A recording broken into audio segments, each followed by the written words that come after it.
Annyeonghaseyo yorobun. Halo teman-teman semua, kembali lagi di mata kuliah pengantar kesusastraan Korea bersama Riri Sam. Hari ini teman-teman sudah masuk ke sesi 14, yaitu tentang materi Chongubeku Shimyonte Munak atau kesusastraan Korea pada tahun 90-an. Nah, teman-teman, seperti biasa, teman-teman akan melihat latar belakang historis apa saja yang terjadi tahun 90-an di masyarakat Korea, kemudian bagaimana karakter sastra Korea pada tahun itu, dan juga kita akan melihat contoh karya sastranya. Kita ke bagian yang pertama. Jadi, apa sih yang terjadi di tahun 90-an di Korea Selatan? Nah, ditandai dengan Perang Dingin runtuh, yaitu tahun 80-an akhir ya teman-teman, yang seperti kita sudah bahas di sesi sebelumnya, yaitu Uni Soviet mulai bubar.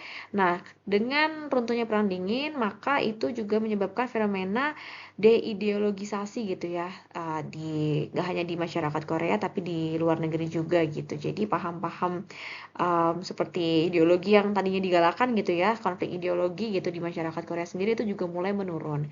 Nah, kemudian ini juga ditandai dengan Jongboha atau era gitu ya, informatisasi itu sangat berkembang pesat gitu. Jadi masyarakat Korea itu mulai menitikberatkan kehidupan mereka pada teknologi begitu dan juga informasi. Kemudian masyarakat Korea itu mulai banyak sekali kerjasama gitu ya dengan masyarakat dari dunia luar atau luar negeri gitu. Jadi ini menyebabkan di masyarakat Korea sendiri juga mulai muncul banyak sekali keberagaman Tutayangsong dan juga Tawansong atau pluralisme, dan itu juga mempengaruhi industri budaya populer Korea juga gitu, menjadi berkembang pesat gitu ya. Nah, meskipun tahun 90-an juga terjadi IMF ya teman-teman di seluruh dunia, tapi itu tidak membuat Korea Selatan um, berhenti gitu ya perkembangan apalagi terkait industri budaya populernya. Seperti yang teman-teman lihat di gambar ya, itu merupakan salah satu produk budaya populer mereka, yaitu K-pop yang mulai diperkenalkan gitu ya sedikit demi sedikit, dan mereka akhirnya juga mulai merambah pasar luar negeri meskipun baru sekitarnya misalkan Taiwan dan Jepang. Nah, itu tadi yang terjadi tahun 90-an ya teman-teman di Korea. Nah, lalu kita masuk gimana sih karakteristik kesusastraan Korea tahun 90-an. Kita mulai dari puisi dulu ya teman-teman.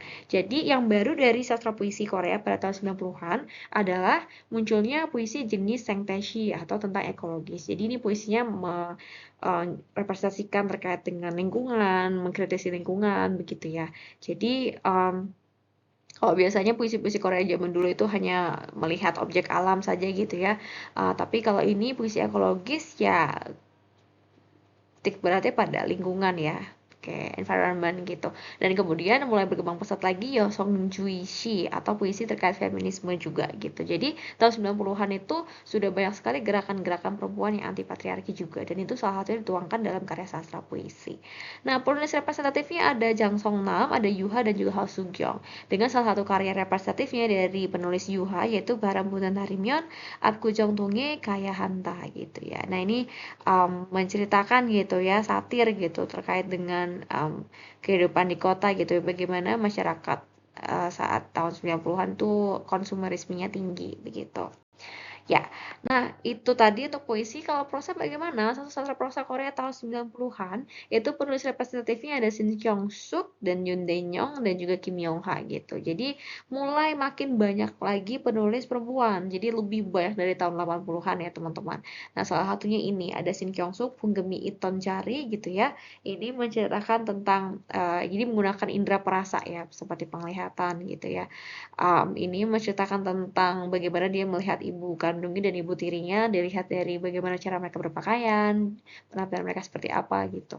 Dan yang terakhir ada Yoon Dae-nyong, ini terkait no nakshi tongshin ya, jadi kayak konotasi terkait percakapannya dengan ikan, ini menceritakan, menggambarkan tentang jati diri seseorang yang merasa kesepian gitu ya, seperti itu. Nah, terakhir teman-teman, sastra drama Koreanya, temanya yang paling sering dipentaskan dalam sastra drama Korea tahun 90-an itu ada tentang perempuan, kemudian juga tentang kelas menengah dan kaum minoritas, serta juga elderly, lansia atau orang tua.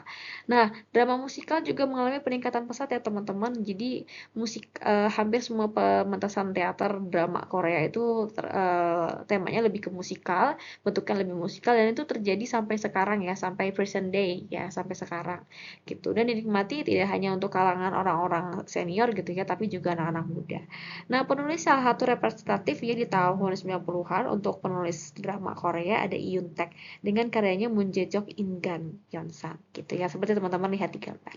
Nah, itu tadi karakteristik karya sastra dari puisi, prosa dan juga drama pada tahun 90-an ya. Jadi ini sudah sangat postmodernisme gitu ya, teman-teman. Banyak sekali perubahan yang terjadi. Selanjutnya nanti kita akan melihat contoh karya sastra.